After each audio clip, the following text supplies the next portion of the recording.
तो भागने का नहीं जागने का मार्ग है। भागने का नहीं जागने का मार्ग है। ये नहीं सार, ये मैंने सार दिया है। भागने का नहीं भोगने का मार्ग है। नो, वो तो फिर फंस गए। इसलिए अंडरस्टैंड करेक्टली, भागने का नहीं जागने का मार्ग है। कौल दीक्षा का सार। कौल दीक्षा क्योंकि काफ़ी कॉम्प्लिकेटेड है और इसमें तंत्र का एक अलग ही तरीके से प्रयोग है। तामसिक जो है साधना, रुद्र यमल तंत्र तीसरा जो हमारा है, भगवान शिव द्वारा माना जाता है कि इसको प्रकट करा गया है।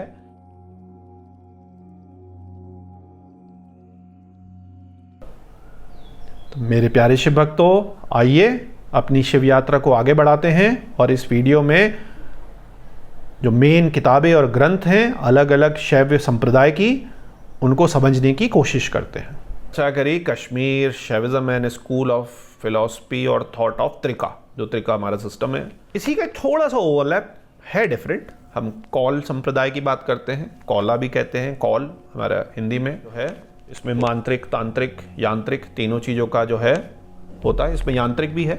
यहाँ पर एक पॉइंट मैं आपको बताना चाहूँगा कि बहुत सारी जो हमारे पुराने एंशिएंट स्क्रिप्चर्स थे, कुंडलिनी योग के, तंत्र के, हठ योग के, कश्मीर शैविज्म के, बहुत सारे फॉरेनर्स ने भी वो ट्रांसलेट करे हैं। कुछ जर्मन्स ने, कोई ब्रिटिशर्स ने बढ़िया काम करा, बहुत अच्छा। संस्कृत सीखी या किसी को काम दिया और खुद वो करा, बहुत बड़े बड़े वॉल्यूम्स पे काम करा है।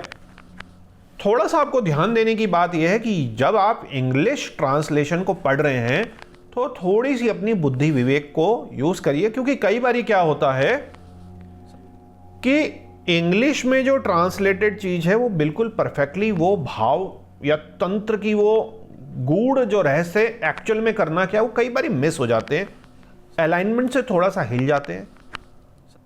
और अधिकतर जो फॉरेन राइटर्स ने कोशिश करी वो अच्छा लिखा है, लेकिन कुछों के कुछ एजेंडे भी ऐसा विद्वान मानते कि रहे होंगे या हो सकते हैं, तो कई उन्होंने चीज़ों को हल्का सा चेंज तो नहीं कर दिया, किसी और दृष्टि से डाल के बताया तो नहीं है।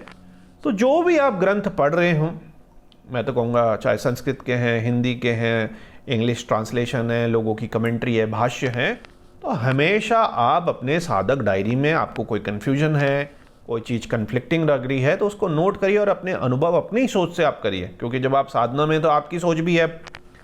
तो ये एक पॉइंट मैं आपको बताना चाह रहा था। जैसे कि हिस्ट्री की किताबों में भी अधिकतर अच्छा लिखा गया, लेकिन एक बारी बीच में बहुत कुछ ऐसा ऐसा लिख दिया गया और ऐसा लोगों के मन में और बच्चों के मन में छप गया, जो बड़े हैं आज के दिन, कि आपको कई चीज़ों से स्पेशली दूर कर दिया गया।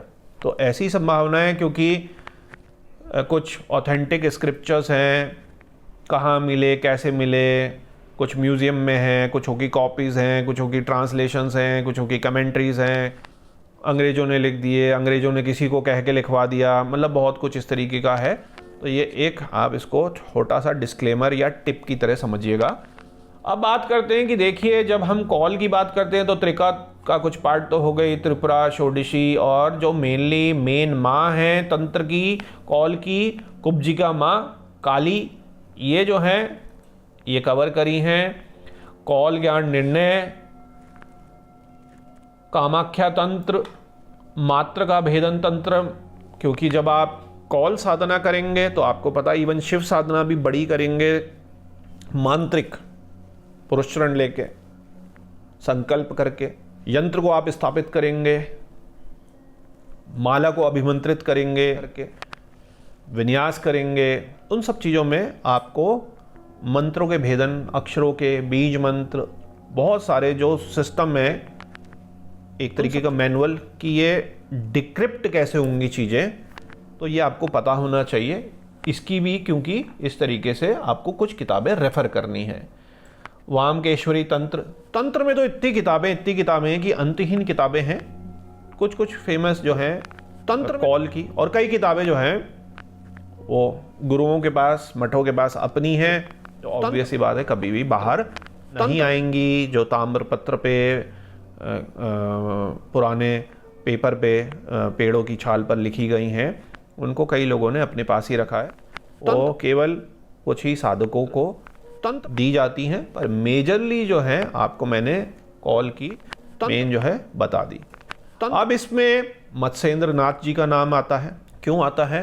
क्योंकि कौल से चलकर नाथ, ये एक तरीके का ब्रिज है कौल और नाथ का। मेरा मानना यह है, कई विद्वानों का भी ये मानना है, कौल गोरखनाथ जी ने बिल्कुल प्योरली हठ योग, और उन्होंने तो बहुत सारी चीज़ें जो पंचमकार वगैरह जो कौल में होती थी, उस टाइम की देवी उपासना में होती थी, उनके खिलाफ चीज़ें करके उनको मना करा दिया, उसका ऑल्टरनेट्स दे दिए कि ये इन चीज़ों का जो है प्रयोग कम से कम हो, जो पंचमकार है।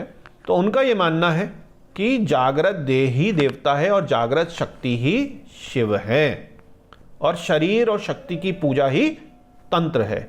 ये भागने का नहीं, जागने का मार्ग है। तो बहुत ही ज़्यादा आप समझ लीजिए कि पूरा सार हो गया डेप्थ में कौल का, और इनको दूर दूर तक मानते। थोड़ा हठ योग में कम हो गया, क्योंकि गोरखनाथ जी तो अपने गुरु से भी बड़े आगे थे, ऐसा माना जाता है, और उन्होंने सिस्टमैटिक बहुत सारी चीज़ें करी और बड़ी सात्विक चीज़ें कर डाली। गोरखनाथ जी का इसलिए बहुत ज़्यादा नाम है इस वर्तमान समय में, और पहले भी रहा है। मत्स्येंद्र नाथ जी को कौल में भी माना जाता है, और बुद्धिस्ट जो तिब्बतन तंत्र है उसमें भी उनको जो है कई लोग मानते हैं। जागृत देह ही देवता है। देह जिंदा तो है, जागृत नहीं है। देह में लाइफ तो है, हम सांस ले रहे हैं, हार्ट चल रहा है, ब्रेन चल रहा है, हमारा शरीर गर्म है, हम बोल पा रहे हैं, वो लेकिन जागृत अवस्था नहीं है। तो जब जागृत हो जाएगा तो वो क्या बन जाएगा? मनुष्य से, और ये देवता बन जाएगा। मतलब देवता से यहाँ मतलब है शिव बन जाएगा, और ये जागृत शक्ति ही शिव है। और ये जब आप जागृत होंगे, और ये जब आपकी शक्ति जागृत होंगी, और ये तो आप बन जाएंगे शिव।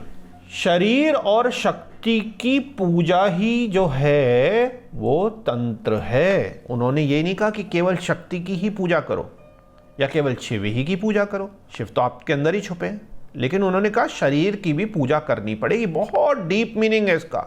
हम लोग कहते हैं शरीर नश्वर है, शरीर तो बकवास है, शरीर तो कुछ नहीं है, मर के शरीर यहीं छूट जाता है, दफनाने वाले दफना देते हैं, जलाने वाले जला देते हैं, बहाने वाले बहा देते हैं। अरे शरीर ही नहीं है तो कुछ नहीं है। शरीर से ही हम पूजा अर्चना करते हैं, शरीर से ही हम ध्यान लगाते हैं, शरीर से ही हम श्रवण कीर्तन मनन करते हैं, पढ़ते हैं, शरीर से ही हम कर्म करते हैं, शरीर से ही हम हेल्प करते हैं, शरीर से ही हम करुणावान बनते हैं।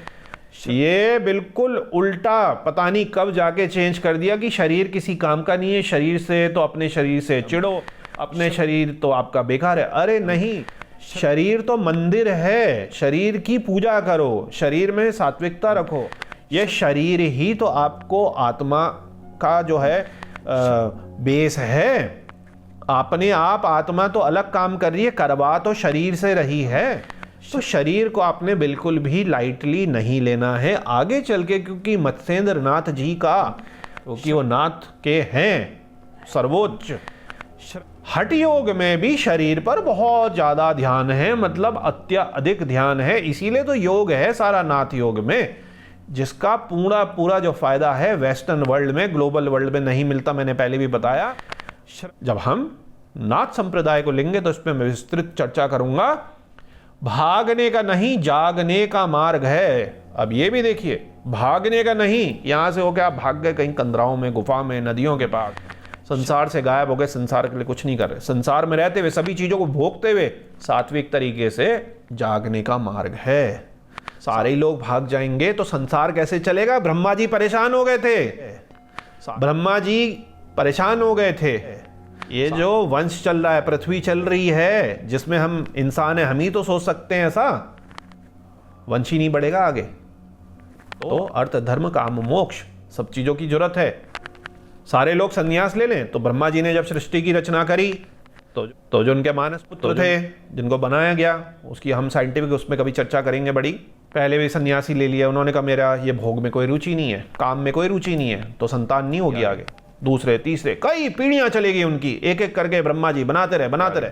दूसरे हाथ जोड़ के आए भगवान शिव और आदिशक्ति के पास कि जी नहीं हो रहा, सब कुछ कर लिया, सारे एक्सपेरिमेंट फेल हैं, मेरे बनाए हुए सारे के सारे चले जा रहे हैं, सब कुछ तपस्या करने वैराग में कुछ नहीं हो सकता। भाई आपसे हाथ जोड़कर विनती है कि भैया आप जो है ऐसा आप बना दीजिए जो है स्त्री पुरुष कि ये जो दुनिया है चल जाए। दुनिया बन गई और आप ही नहीं हो तो दुनिया का क्या फ़ायदा। इसलिए आप ही जो हो सब कुछ हो, जो है आपका जो पिंड है वो ही ब्रह्मांड है। ठीक है ना, ये नाथ संप्रदाय में बात करेंगे इसकी भी। तो भागने का नहीं जागने का मार्ग है। भागने का नहीं जागने का मार्ग है। ये नहीं सार, ये मैंने सार दिया है। भागने का नहीं भोगने का मार्ग है। नो, वो तो फिर फंस गए। इसलिए अंडरस्टैंड करेक्टली, भागने का नहीं जागने का मार्ग है। कौल दीक्षा का सार। कौल दीक्षा क्योंकि काफ़ी कॉम्प्लिकेटेड है और इसमें तंत्र का एक अलग ही तरीके से प्रयोग है। तामसिक जो है साधना इसमें काफ़ी प्रयोग में होती है। तो हर पथ पर गिरने का, भ्रष्ट होने का इसमें बहुत ज़्यादा चांसेस होते हैं। तो इसमें बिना किसी गुरु के तो आप एंटर कर ही नहीं सकते। एंटर कर भी लोगे तो आगे नहीं बढ़ सकते। तो बहुत ज़्यादा इसमें कॉम्प्लिकेशंस है। इसलिए सात्विक जो साधक हैं वो कौल की जगह जो बाकी शिव के जो हैं रास्ते हैं उनमें चलते हैं, क्योंकि कौल जो है उसमें उग्र साधनाएं भी हैं, देवी की साधनाएं हैं, पंचमकार भी उसमें यूज़ होता है और कई सारे उसमें अलग अलग चीज़ें हैं। इसके बाद जो हम अघोर, कपालिक, पाशुपत को लेंगे उसमें भी बिना गुरु के बहुत ज़्यादा डिफ़िकल्टी होती है, क्योंकि सात्विक की जगह तामसिक उसमें प्रयोग बहुत ज़रूरत से ज़्यादा हैं। तो यहाँ पर आपको देखना है कि क्या आप इस तरफ बढ़ना चाहते हैं या आप जो है नियो सन्यासी टाइप के हैं, किसी से नहीं आप जुड़ना चाह रहे, केवल आपको मेडिटेशन के लिए, अपने जीवन को सफल करने के लिए या निष्काम भाव से भगवान शिव से जुड़ने के लिए ही केवल ध्यान, आराधना, पूजा या मानसिक पूजा या मंत्र जप करना है। तो अपने अपने हर एक के पर्पस हैं। हो सकता है कोई सन्यास जीवन में नहीं जाना चाह रहा, वो सन्यास दीक्षा नहीं लेना चाह रहा, वो कोई कॉल की दीक्षा नहीं लेना चाह रहा कि नहीं मैं लेफ्ट हैंड जो प्रैक्टिसेस हैं वो नहीं करना चाहता। तो सबके अपने अपने मत हैं। यहाँ पर गुरु दीक्षा का बहुत बड़ा इस कारण महत्व हो जाता है। माना यह जाता है कि जो गुरु तत्व है वो बाहर नहीं, वो दीक्षा के क्षण में स्वयं में उतरता है और साधक स्वयं शिव हो जाता है। तो इसका दो मतलब हैं कि जब आप पूरी तरीके से दीक्षा लेने के लिए तैयार हैं और आपका जो गुरु है वो दीक्षा देने के लिए रेडी है, एक जो अच्छा गुरु है, असली गुरु है, तो जब जिस समय पर आपको दीक्षा दी जाएगी तो एक तरीके से शिव आपको दीक्षा दे रहे हैं और लेने वाला जो है वो भी इतना उसमें तो रम चुका है अपनी साधना में, तो जी वो एज अ शिव ही उसको ग्रहण कर रहा है। तो ये गुरु तत्व का कौल दीक्षा में बहुत बड़ा जो है मतलब है, गुरु का बहुत बड़ा मतलब है। तो अब मंत्रों की अगर हम बात करें तो कौल में मंत्र बहुत ज़्यादा यूज़ होते हैं, तंत्र और यंत्र भी होते हैं। तो यंत्रों को भी स्थापित करने के लिए, मंत्रों को करने के लिए तो और तंत्र को तो करने के लिए ही जो सिद्धियां हैं उसमें बड़े बड़े जो हैं जप वगैरह करने होते हैं। तो कौल में लेकिन एक चीज़ जो मेन है वो ये माना जाता है कि जो मंत्र हैं वो केवल जप नहीं है। मंत्र जो हैं वो जब आत्मा में जागे, अंदर जागे, आपके चक्र में जागे, तो वो ही कौल साधना है। तो देखिए कौल साधना में आप यदि कौल मार्ग में नहीं भी हैं, शिव साधना में भी हैं आप, लेकिन ये जो मंत्र के प्रति कौल की दृष्टि है बहुत ही ज़्यादा पावरफुल है। अगर इस दृष्टि को आप, इस प्रयोग को आप बाकी नॉन कौल संप्रदाय वाले भी यूज़ करें तो उनको जो है आप बहुत जल्दी सफलता मिलेगी।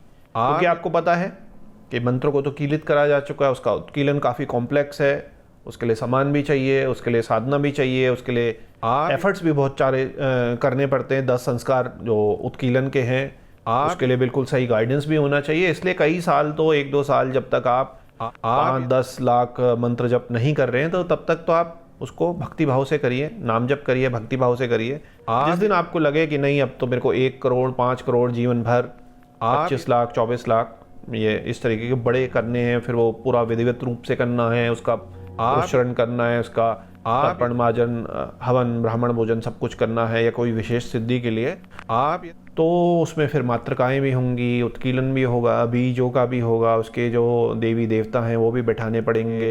क्षेत्रपाल बड़ा लंबा चौड़ा तंत्र में प्रक्रिया है मंत्रों की। अगर हम मंत्रों को तांत्रिक तरीके से, क्योंकि जल्दी सिद्ध हो जाते हैं, वो काफ़ी रैपिडली सिद्ध हो जाते हैं, इसलिए जल्दी जल्दी वो होती हैं। मंत्रों को आप आत्मा में जगाओ, तब वो कौल साधना है। मंत्र मैंने आपको कई बारी जप के टाइम में बताया, और आपके प्रश्न हो यदि जप से रिलेटेड तो नीचे कमेंट सेक्शन में लिखिए। एक नई वीडियो हाल फिलहाल बनेगी जिसमें हम जप के क्वेश्चंस को, FAQs को लेंगे। तो आप जोर से बोल के भी कर रहे हैं, वाचिक आप फुसफुसा के कर रहे हैं कि केवल आप ही सुन सकें, आप मानसिक भी कर रहे हैं। तो सबसे जो मेन है वो मानसिक है, और मानसिक में भी वो है जिसमें आप अपने थर्ड आई में या अपने हार्ट में, जो भक्ति वाले हैं, अपने इष्ट को बैठाकर उसको विजुलाइज करके आप मंत्र जप करते हैं, ठीक है ना। और कुंडलिनी में तो आपको पता ही है, जो भी कुंडलिनी के साधक हैं, कि हम अलग अलग चक्र में कई महीनों तक तो अपने बीज मंत्र, उसके सब बीज मंत्र, उसके जो डाकनी शाकनियाँ हैं, उसके जो देवी देवता हैं उनको, और उसके जो कलर है उसकी विजुलाइजेशन, उसके जो सिंबल हैं उसकी विजुलाइजेशन करके ध्यान लगाते हैं। और प्राणायाम के और बाकियों के बहुत सारे हमारे तंत्र मंत्र यंत्र तीनों के प्रयोग होते हैं कुंडलिनी यात्रा में। तो लेकिन जो आम साधक है, जो आम गृहस्थ है, स्टूडेंट है, बिजनेसमैन है, तो हाउसवाइफ है, बिजनेस वुमेन है, तो यदि वो एक छोटा सा समय निकाल कर मंत्र कर रही हैं, तो कोशिश ये करिए, 2 तरीके के मंत्र करिए। एक जैसे कश्मीर शैविज्म में था, थोड़ा जोर से बोल के जिसमें गुंजन आए, ओवर टोनिंग हो, तो वो आपकी ओवर टोनिंग जो उसकी कान से हमारा जो मैकेनिज्म हो के ब्रेन, और ब्रेन से हमारे हार्मोन और जो ग्लैंड्स वगैरह, और जो हमारा सेरोटिन रिलीज हो रहा है और हमारी हीलिंग रिलीज हो रही है, उसमें वो जो है ओवर टोन, मतलब गूंज वाले मंत्र जो हैं ज़्यादा इफेक्टिव काम करते हैं। क्योंकि हमने तो logic and science and physics and maths सब चीज़ों को लेना है। माइंड वाला बहुत पावरफुल है, लेकिन यदि आपको कोई स्पेशल बॉडी के पार्ट की हीलिंग करनी है, मेंटल एंजाइटी वगैरह की हीलिंग है, आपका हार्मोनल चीज़ें करनी है, तो उसमें आप बोल के गूंज वाले, जोर वाले मंत्र जाप करिए आप, क्योंकि आपका पर्पस अलग है। इसी भाषा में आपको बताता हूं कि जो इच्छा है, जो क्रिया है और जो ज्ञान है, तो सब कुछ खत्म हो गया, सब कुछ इंक्लूड हो गया। इच्छा, डिजायर, वही तो संसार है, माया, डिजायर, क्रिया, एक्शन, करना, कर्म, और ज्ञान, बुद्धि, विवेक, चेतना, सात्विकता। इसमें एक तरीके से तीनों जो हमारे राजस, सात्विक, तमस, तीनों आ गए। और कॉल क्या है? कॉल वो है जो त्रिपुरा में प्रवेश करता है, मतलब कि इसमें प्रवेश करता है। ऐसी साधना जिसमें डिज़ायर भी है, क्रिया भी है, ज्ञान भी है, और वो तीनों जो गेट हैं इसके अंदर एंट्री मारता है, इसके अंदर अपने आप को प्रवेश कराता है। इस पोर्टल में, जो रहस्यमय पोर्टल है त्रिपुरा का, बहुत इजी तरीके से मैं आपको बता रहा हूँ। जैसे जापानीज़ में इकिगाई, तो इकिगाई का आपका वेन डायग्राम है, जो आपको अच्छा लगता है, जो आपकी हॉबी है, जिसमें संसार आपको सपोर्ट कर सकता है, तो आप ज़िंदगी भर करेंगे, जो पैशनेट काम है। इसी तरीके से कोई जो आपकी ऐसी साधना है, इच्छा, क्रिया, एक्शन एंड ज्ञान, आपका चित्त, बुद्धि, विवेक, चेतना, जो भी आप कॉल में साधना करते हैं, तो इसमें ये तीनों चीज़ें लगा डालते हैं। अगर कोई भी चीज़ छूट जाएगी तो आपकी साधना आगे नहीं बढ़ पाएगी। आपसे कोई फोर्सफुली करा रहा है, आपकी इच्छा नहीं है, आपके गुरु ने बता दो दिया, आप क्रिया ही नहीं कर रहे हैं या गलत क्रिया कर रहे हैं, आधे अधूरे ज्ञान से आप क्रिया कर रहे हैं, ज्ञान गया। तो तीनों का मिश्रण होना जरूरी है, ज्ञान का, क्रिया का, और जो है आपकी इच्छा का। और इच्छा का एक और मतलब है आपकी गुरु इच्छा का, और इसका एक और मतलब है इष्ट इच्छा का आपका प्रारब्ध होना चाहिए, क्योंकि काफ़ी कॉम्प्लिकेटेड और कॉम्प्लेक्स और एग्रेसिव साधनाएं कॉल में तंत्र में होती है। अब हम चर्चा करते हैं कुछ मेन किताबों की, क्योंकि हमारा जो मेन फोकस है शैविज्म में है। तो कॉल हमने इसलिए आपको बता दिया क्योंकि बहुत सारे लोग पूछेंगे, ओवरलैपिंग भी क्योंकि है नाथ और कश्मीर शैविज्म और एक आध और चीज़ों में जो इसके बाद हम डिस्कस करेंगे। तो कम से कम जब आप पूरा शैविज्म को समझ ही रहे हैं तो शक्ति को भी थोड़ा सा समझ लीजिए। और शक्ति और जो शिव हैं उनमें कोई विवाद नहीं होना चाहिए, दोनों एक ही हैं। शक्ति ही शिव की अभिव्यक्ति है, और जो कॉल वाले हैं वो कहेंगे शिव ही जो है शक्ति की अभिव्यक्ति है। तो because they are both same, तो 1 is equal to 1, left hand side is equal to right hand side, या right hand side is equal to left hand side, दोनों मतलब एक ही हैं। जो इसमें भेद करता है उसकी साधना भी सफल नहीं होती। तो शक्ति और शिव में भेद नहीं होना चाहिए, ईगो नहीं होना चाहिए। जो शक्ति साधक हैं वो शिव की पूरे शिव जो शैविज्म है उसकी रिस्पेक्ट करें, उस पर भक्ति रखें, उस पर श्रद्धा रखें। जो शैवाइट्स हैं वो ऐसा नहीं कि नहीं जी हम तो जो है शैविज्म वाले हैं, शक्ति कुछ नहीं है, ना ऐसा नहीं, दोनों आर इक्वल। आप ऐसा थोड़ी कर सकते हैं ये है और ये नहीं है, तो आप खुद ही कंफ्यूज हो गए उसमें। तो इसकी मेन जो बुक्स हैं, मेन जो स्क्रिप्चर्स हैं, मेन जो ग्रंथ हैं वो मैंने आपको यहाँ दे दिया है। कुलांडवन तंत्र, इसमें कौल के मत्स्येंद्र जी द्वारा ये कंपाइल करी गई है। माना यह जाता है कौल मार्ग की आधारशिला है, ये बहुत ही ज़्यादा मेन इंपॉर्टेंट ग्रंथ हैं गुरु शिष्य संबंध। क्योंकि मैंने आपको बताया कौल क्योंकि बहुत ज़्यादा कॉम्प्लिकेटेड है, तो इसमें बिना किसी गुरु के कुछ भी आप आगे नहीं बढ़ पाएंगे। सारे ही शैविज्म के तंत्र में तो गुरु की जरूरत है ही। स्पिरिचुअलिटी में जगह जगह मार्ग में आप बार बार ही रुकते हैं। तो कई लोग ये भी कहते हैं कि शिव जी को ही गुरु मान लीजिए। शिव जी को गुरु आपने मान तो लिया, लेकिन रास्ता कौन दिखाएगा ना? जो आपकी मुश्किलें होंगी वो कैसे होंगी? या तो आपका प्रारब्ध ऐसा हो, आप पुराने कई जन्मों के योगी हों, आपकी साधनाएं बीच में रुक गई हों, या कुछ बड़ी साधना कर रहे हो जो एक जीवन में नहीं हो सकती, तो बचपन से ही आपके अंदर इस तरीके की शक्तियाँ, इस तरीके की अनुभूतियाँ, इस तरीके का मार्गदर्शन होता है। और क्योंकि एक गांव, एक क्षेत्र छोटा तो है नहीं। अब गुरु हैं आपके मान लो 4000 किलोमीटर दूर, NRI है, विदेशी है, वो थोड़ी आ सकते ना। तो अब ऑनलाइन का टाइम आ गया है, वर्चुअल रियलिटी का टाइम आ गया। बिल्कुल हम पुराने समय में चले गए हैं। हमारे जब ऋषि मुनि ये चीज़ें यूज़ करते थे तो उसमें कोई दिक्कत नहीं। हाँ, सात्विकता होनी चाहिए हर किसी को। गुरु आप मत बनाइए, गुरु को देखिए कम से कम 1-2 साल चाल चरित्र। गुरु को तो कम से कम 1 से 3 साल देखना चाहिए शिष्यों को। ये हमारी गुरु तो परंपरा स्क्रिप्चर्स हैं, ग्रंथ हैं, उनमें भी कहा गया है कि गुरु को टाइम होना चाहिए। ऐसा नहीं कि आज कोई आपने गुरु कहीं शिविर में गए, कहीं आपने वीडियो देखी और जी मेरे को गुरु दीक्षा दे दो। तो guru diksha is a very very serious thing. गुरु को तो यहाँ पर आप मान के चलिए कि कॉल को वही करे जो रेगुलर टाइम दे सकता है अपने गुरु को, घर बार एक तरीके से छोड़ सकता है। तो मैं तो ये कहूँगा संन्यास नहीं है, लेकिन काफ़ी कॉम्प्लिकेटेड इसमें साधनाएं हैं, तो आप ग्रस्त रह के उतना ज़्यादा नहीं कर पाएंगे। थोड़ी डिफ़िकल्टी इसमें ज़रूर आएगी। तो इसमें क्योंकि सामूहिक साधनाएं भी हैं आगे चल के ना, इंडिविजुअल के साथ सामूहिक भी हैं और यामल कपल भी हैं, स्त्री पुरुष की भी साधनाएं हैं, कपल साधनाएं भी हैं। तो कई सारे इसमें गूढ़ रहस्य भी हैं। उनमें उस महासागर में डूबने के, गिरने के बहुत ज़्यादा चांसेस हैं। तो आपको रेगुलर मतलब जुड़ना पड़ेगा। तो ये चीज़ है। दूसरा हम स्क्रिप्चर की बात करते हैं, कौल, ज्ञान, निर्णय, ये भी माना जाता है मत्स्येंद्र जी ने ही लिखा है। इसमें कौल का जो ब्रह्मांड विज्ञान है, शक्ति कैसे कार्य करती है, मंत्र विज्ञान, गुरु दीक्षा, तत्व जो हैं उसके त्रिकोण, त्रिपुरा सिद्धांत जो काफ़ी कॉम्प्लिकेटेड त्रिपुरा साधना मानी जाती है, उसके सारे जो सिद्धांत हैं, कुंडलिनी का मार्ग क्या है, तुरीय अवस्था क्या है। तो ये जो कॉम्प्लिकेटेड चीज़ें हैं ये कौल, ज्ञान, निर्णय में आपको स्क्रिप्चर के द्वारा पता चलती हैं। अब ये आया हमारा रुद्र यमल तंत्र, तीसरा जो हमारा है भगवान शिव द्वारा माना जाता है कि इसको प्रकट करा गया है।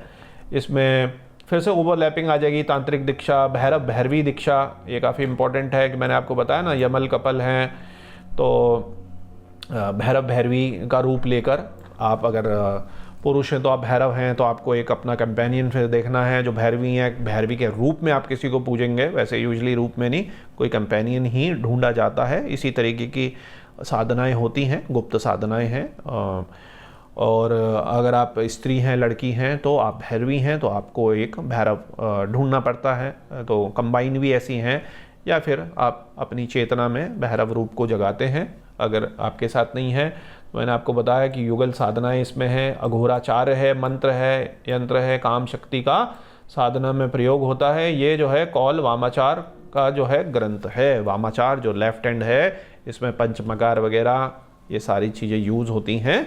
तो यही हर एक का अपना अपना जो है फॉलो करने का तरीका है। तो चौथा जो हमारा तंत्र है वो वामकेश्वर तंत्र है, वाम मार्ग का है। गुरु तत्व, शक्ति पूजन, पंचमकार जो है वामाचार का इसमें प्रयोग होता है। और कई लोग जो हैं अब उसको जो प्रतीकात्मक रूप में करते हैं। वैसे तो बहुत ही कम जगह है, अधिकतर जो पुराने हैं उनमें अपना जो एक ग्रुप है जिसमें ये आगे बढ़ता है, तो उसमें अभी भी पुराने तरीके से ही ये सारी साधनाएं होती हैं। तो लेफ्ट हैंड तंत्र में आप नहीं जाना चाहते तो कौल जो मार्ग है आपके लिए नहीं है, आप सात्विक मार्ग पे ही चलिए। इसी के साथ और भी कुछ ग्रंथ हैं, जैसे कौलावली निर्णय है, इसमें भी वही युगल साधना, पूजन, कुंडली, जागरण, रात्रि की साधनाएं, रहस्य साधनाएं, चेतनाएं, और जो गोपनीय परंपराएं हैं उसके ग्रंथ है, उसको समझाना है। बाकी जो मेन माँ है, कुब्जिका तंत्र है जो हमारी देवी है कौल की, उनमें उनकी जो गुप्त साधनाएं हैं, स्पेशली कुंडलिनी, जागरण, मंत्र तंत्र की जो है उसमें उनकी उपासना के ऊपर केंद्रित है। तो ये जो है अब इनका जो मेन मंदिर है वो तो पाकिस्तान अफ़गानिस्तान क्षेत्र में है, जो कि अब इंडिया से बाहर है। तो वहाँ पे एक टाइम में बड़ा भारी स्थल इसका होता था, वहाँ पे बड़ी साधनाएं होती थी। श्रीमोत्तर तंत्र भी है, तो इसमें थोड़ा सा त्रिक का जो है कौल का आ गया, जैसे कौल में वो आया था तो इसमें थोड़ा सा त्रिका का आ गया। अगर कोई क्रॉस रेफरेंस करना चाह रहा है, इसमें भी शक्ति, कौल, कुंडलिनी, तुर्या, परा, पश्यंती, मध्यमा, वैखेरी, चार वाणियों का जो रहस्य है, शिव और शक्ति की जो संयुक्त साधना है, ये सब बताई है। इसके बाद आपका ज्ञान नवार तंत्र है, इसमें शिव ज्ञान, कुंडली साधना, तांत्रिक ध्यान, बिंदु क्या है, नाद क्या है, कला क्या है, ये जप क्या कैसे करना है, ध्यान कैसे करना है, ये सारी चीज़ें हैं। तो मेरे प्यारे शिव भक्तों, आइए दो और हम ग्रंथों को समझते हैं। एक है हमारी योगिनी तंत्र, इसमें जो योगिनी साधना है, फिर से वामाचार है, त्रिपुरा सिद्धांत है, चक्र जो हमारे षट चक्र भेदन है उसका ध्यान है, जो चक्रेश्वरी की साधना है, उपासना है, और जो गुप्त रात्रि की साधनाएं हैं, इन सभी के बारे में उसका वर्णन है। तो जो भी योगिनी तंत्र में आगे बढ़ना चाहता है उसके लिए किताब है।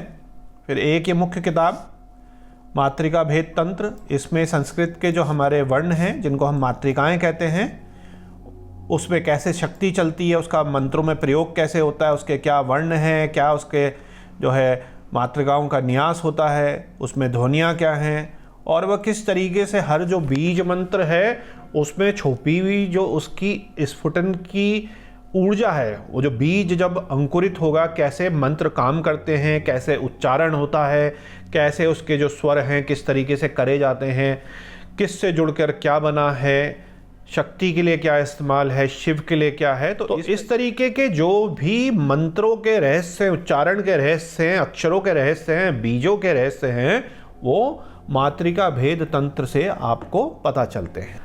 तो मेरे प्यारे शिव भक्तों, आज हम अपनी शिव यात्रा को यहीं पे अल्प विराम देते हैं क्योंकि वीडियो काफ़ी लंबी हो गई है। अब मैं आपको मिलूँगा इसी के आगे के पार्ट से, जहाँ से हम अपनी शिव यात्रा को आगे बढ़ाएंगे। ओम नमः शिवाय।